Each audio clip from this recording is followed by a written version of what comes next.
Donc, si je veux maintenant calculer le pourcentage, donc je veux savoir le salaire de chaque site, ça représente combien en pourcentage par rapport au total général.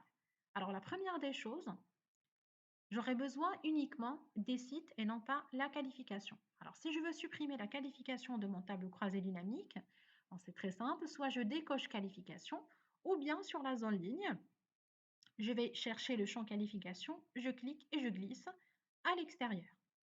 Alors ensuite, je vais dupliquer à nouveau le champ salaire. Donc, il est là. Je le déplace à nouveau à la fin. Donc, pour calculer le pourcentage, c'est automatisé aussi dans un tableau croisé dynamique. Il n'y a pas besoin de faire le calcul manuellement. Donc, toujours en passant par les paramètres des champs, donc en double-cliquant sur le titre son de salaire 2, ou bien en passant par là, la petite flèche. Donc, je double-clique ici. Et vous avez un deuxième onglet afficher les valeurs. Donc, à la place de aucun calcul, je vais choisir pourcentage du total général et je valide par OK. Alors maintenant, on va passer à un autre point, c'est la gestion des dates.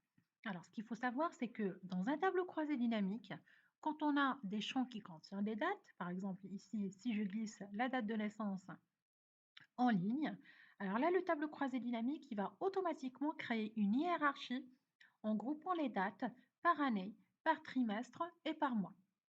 Donc, quand vous remarquez ici, on a les résultats, la somme de salaire et le pourcentage par année. Donc, si je clique sur le petit plus à côté de 1948, il va développer les détails qui sont les trimestres de l'année 1948. Et si je reclique sur le plus du trimestre 3, il va me développer le mois. Alors, si vous voulez par exemple développer les trimestres et les mois pour toutes les années, donc là par contre, on va cliquer droit sur l'année et puis on va passer par développer, réduire aussi et puis développer le champ entier. Donc, pour l'instant Excel, il va développer uniquement les détails des années qui sont les trimestres. Alors, pour les mois, certes, il va développer des mois, mais quand on a des trimestres avec plusieurs mois, il n'affiche pas vraiment tous les détails. Donc, on doit faire la même chose aussi pour les trimestres si je veux afficher vraiment l'ensemble des mois. Je vais cliquer droit sur le trimestre 3. Je vais ensuite aller sur développer, réduire et je vais développer le champ entier et comme ça, il va m'afficher vraiment l'ensemble des mois pour l'ensemble de mes trimestres. Par contre, dans le cas où on veut personnaliser un petit peu ce qu'on a ici. Donc, pour le moment, il est groupé par année, par trimestre et par mois, mais mon objectif, c'est de grouper les résultats uniquement par mois. Alors, il faut savoir, c'est que dans la liste des champs, quand on rajoute les dates, il va automatiquement créer des champs supplémentaires avec mois, date de naissance, trimestre, date de naissance et année, date de naissance.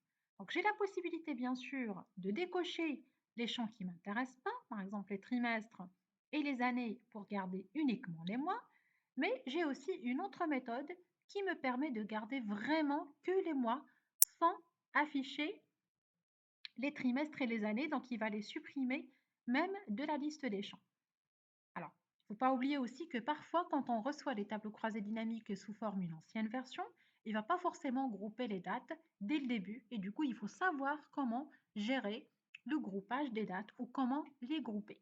Alors, pour faire ça, il suffit de cliquer droit sur n'importe quel mois et ensuite vous passez par grouper. Et à partir de là, je peux choisir comment je vais grouper mes dates. Donc, premièrement, on a la possibilité de choisir la date de début et la date de fin qu'on veut afficher dans le tableau croisé dynamique. Sinon, je peux grouper aussi par seconde, minute, heure, jour, mois, trimestre et année. Alors, si j'aurais besoin de grouper uniquement par mois, je désélectionne année et trimestre et je valide par OK.